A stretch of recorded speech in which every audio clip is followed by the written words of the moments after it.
Okay guys, so I wasn't expecting to do a video today, especially since I moved in like 3 days ago to this dorm in Tokyo, but luckily I did find a really nice mall nearby that has a lot of good stores like Toys R Us, Hard Off. I didn't go to those yet because I've been trying to buy necessities for the dorm. But I did go to a Don Quijote. It's a pretty outlandish store, and I'm sure some of you have heard of it. But yeah, it's very disorganized, and the shelves are usually restocked in different ways every once in a while. So it's kind of like going into a bazaar. It's just you never know where you're gonna find something. While I was there, I stumbled upon the toys section, and I'm like, okay, well, maybe. And surely enough, I did find a couple of things I didn't have, and their Beyblade section was actually considerably large for a Don Quijote. I was pretty surprised. But here it is, this big bag. It doesn't even show up on the screen. The biggest thing in this is a Beyblade X Stadium. I think I got it for maybe $18 or so. Not bad. I'll probably try and do some videos for battles, but I might not be able to do very long ones and not very often just because the dorm has like policies on noise, and I would have to try to record it in the day, and because I'm in Japan, most of my classes are in person and during the day, so that's gonna be tough. But I also did get 3 different releases that we could try and unbox over the next few days. First we have Aeon. I haven't been keeping up with the Beyblade crossover bays, like with that whole protagonist set and with Xeno Excalibur. So this is the first one I'm getting since then, and I'm going to try and catch up on the others too. For the protagonist set, it might be tough because it's just so expensive, so maybe either I find it on sale or I try and piece it together from Hobby Off or Hard Off. But yeah, eventually I should be able to get it all. And then here we have, I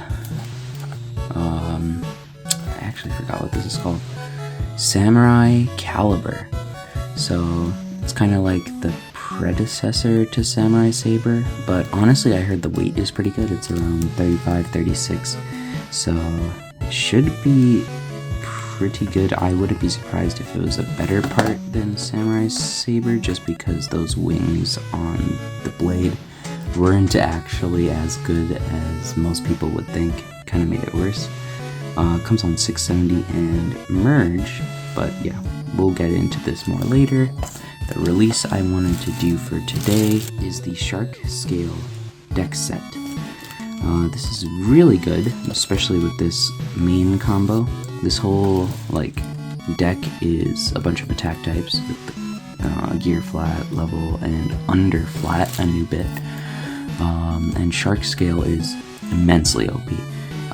The gimmick for Shark Scale is that the blade kind of goes lower than usual. See, those launcher prongs are super high, but the rest of the blade is like dipping down. On top of that, we have the lowest ratchet out so far for 50, so that's going to be absolutely insane. And then we have tied for the lowest bit, under flat. The only other bit that height is under the needle. And yeah, all of these parts are super low, so this thing's going to be like half the size of any CX bay and should be able to dig under pretty much any other Beyblade. So could be breaking the meta just for the stock combo alone. But enough of that. Then we also have Tyranno Roar, and I'm surprised they didn't mark this new, because technically this is the first to Kiritomi release, but I guess they are acknowledging Hasbro released it first, so that's kind of cool. But yeah, Tyranno Roar right here. And then it comes on 170. This is a new part. We've had 180 and 160 before, but I guess we've never had a 170. And then on top of that, it's the first Beyblade after Samurai Saber to come on level, and a nice black level at that. So very aggressive. Honestly, I prefer this combo over Hasbro's, just because Gear Flat and 960 was like basically just copying Phoenix Wing. And I was kind of guessing that Kiritomi would put it on level. It just kind of made sense for the Bay. Then we have Hell's Brave, and I think the assist blade is Jaggy, so the same assist blade that comes on Fox Brush. This nice yellow color. Usually I don't like yellow, but honestly it doesn't look too bad because the blade's black. Kind of gives it a different kind of vibe. Then we also have 360, very standard ratchet, very good for attack and just Beyblades in general, not very easy to burst. And then we have Gear Flat, and yeah, that's like a very nasty bright yellow. It even gives you this combo right here, but honestly the stock combo is going to be way better. I think they just wanted to be like, oh, you can customize or whatever. And then I think it comes with another CX tool, so that's kind of cool. The first time we saw that was with Pegasus Blast, a little black one, so now we have a little white one that comes with Hell's Brave. But yeah, anyway, let's just get right into this. I just realized I'm gonna have to find something to cut with, but give me a second. Okay, well, I couldn't really find anything, so I'm just gonna use a pen. But yeah, I'm gonna have to buy something to cut stuff with. Okay, I finally got that open. God, I hate tape. But here are the bays. And let's go ahead and start out with Shark Scale. This is very tightly packaged, like little rubber bands. I don't know why they had such high security for Shark Scale. But here it is, and yeah, it looks really reminiscent of the original Shark Edge. 2-blade, upper attack, super short, pretty much the same parts, just shorter. And I think the only difference is there's much more pink on this bay. Let me just, I don't know what, like I'm digging in there and it takes me a while to rip it open. There we go. Here's the bay all together. There's just a little bit more pink, and I think that is more on the barrage attack side than the smash attack. Still 2-bladed, much shorter than Shark Edge. Very short, that's insane. Absolutely crazy. But very, very similar. Nice. Love the design. Very cool. I'm gonna have to do some test battles with this. This just looks so dangerous. I love it. The other bays shouldn't take too long to go through. We'll spend a little bit more time on Roar than on Brave, just because Brave is all parts we've seen before. So you don't need a good look at it, just maybe so you guys can observe the color. God, why did they use these rubber things? 6.5 hours later. Okay, and here is the blade. Pretty much same color as Tyranno Beat, actually. Let me take out that. It's really cool. It has like the Phoenix Wing yellow as the back, but it still has red as its main kind of motif. I like it when they do that, because it's like Phoenix Wing, it makes you think that it's all red, but then you kind of forget that the main plastic is yellow. Very cool. It has the same shape and design as Hasbro's, except Hasbro's has this junky, non-clear plastic and yellow for some reason. And then, I guess it's just an inverted color of Tyranno Beat with the gold on the outside, red on the inside, gold on the inside, red on the outside. Very nice. I like this color a lot more. I know a lot of people like the blue. I just kind of like this a lot more. Then we have 170, not too much to say, just slightly higher than 160 and slightly lower than 180. And then we have a black level, and I like that a lot. I like level a lot, so with the black level, I might even start using my black Cobalt Drake, or maybe if I find one at a hobby off that's already used, I'll use it on that, but yeah, very nice. Anyway, with that out of the way, the only thing we have left is Hell's Brave, and I am not looking forward to trying to tear this out of the box. 3:28 a.m. Okay, and here it is all together. I remember us having a 370 that was this color. I forget what it was on, but I got really confused because I'm like, I'm pretty sure we had this part before, but no, it was a 370. Then we have a yellow Jackie and black and yellow Hell's Brave.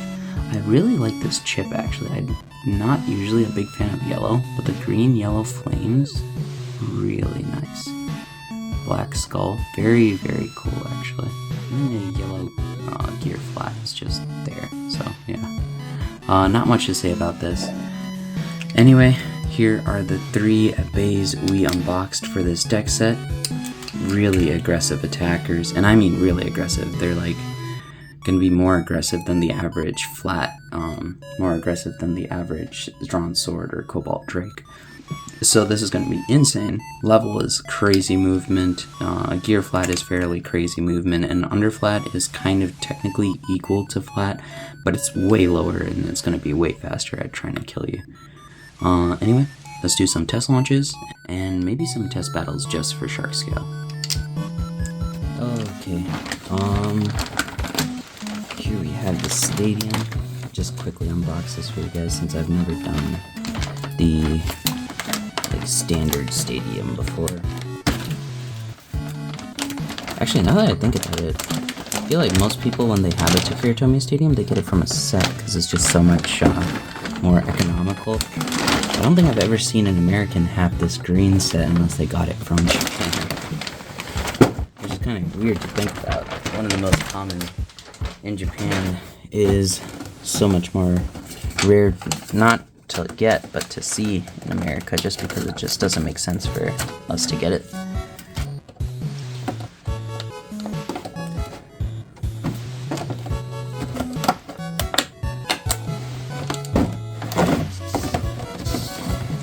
Okay, and here we go for the stadium, and I just realized I brought all the bays but not in the launchers.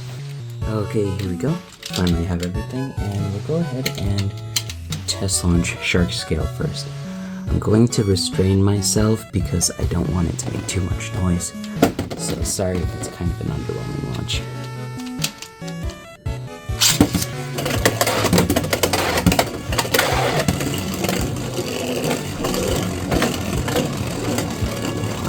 Well, it kind of acts like it's a rubber bit almost, but it's not.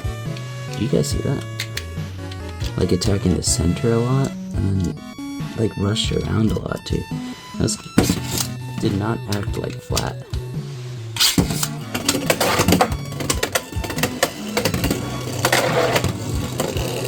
Oh, very nice. Honestly, I don't know what's different about it. It might be rubber, like it's some softer plastic. It doesn't feel like it. But you guys saw how that acted. That's kind of weird. Anyway, next we have an even louder Beyblade, Tyranno Roar.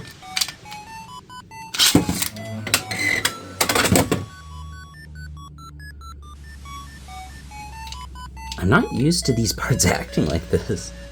Is this how they act fresh? I don't remember. Huh. Or maybe I'm just launching way too soft. Okay. Very cool. And then Hell's Brave.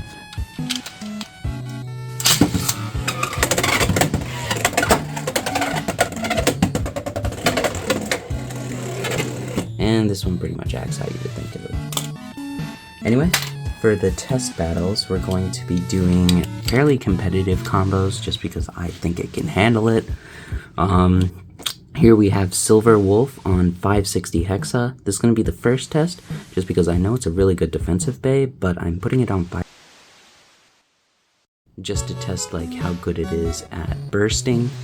But yeah, then we have something slightly harder to burst on 360 Point. It's going to be like a balance attacker. I think this is kind of outdated meta, but people could probably still use this and do fine. I think the only thing that they would have to be afraid of is the next combo and Cobalt Dragoon, but yeah, not bad. And then finally we have this monstrous combo. It's not OP anymore because of Cobalt Dragoon and probably other things, and even just this monstrosity might be breaking it, but yeah. 960 Ball is a menace, and if you don't know how to deal with it, I think most cases you're pretty much screwed. Anyway, let's start with Silver Wolf.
Okay, and yeah, that was actually kind of underwhelming.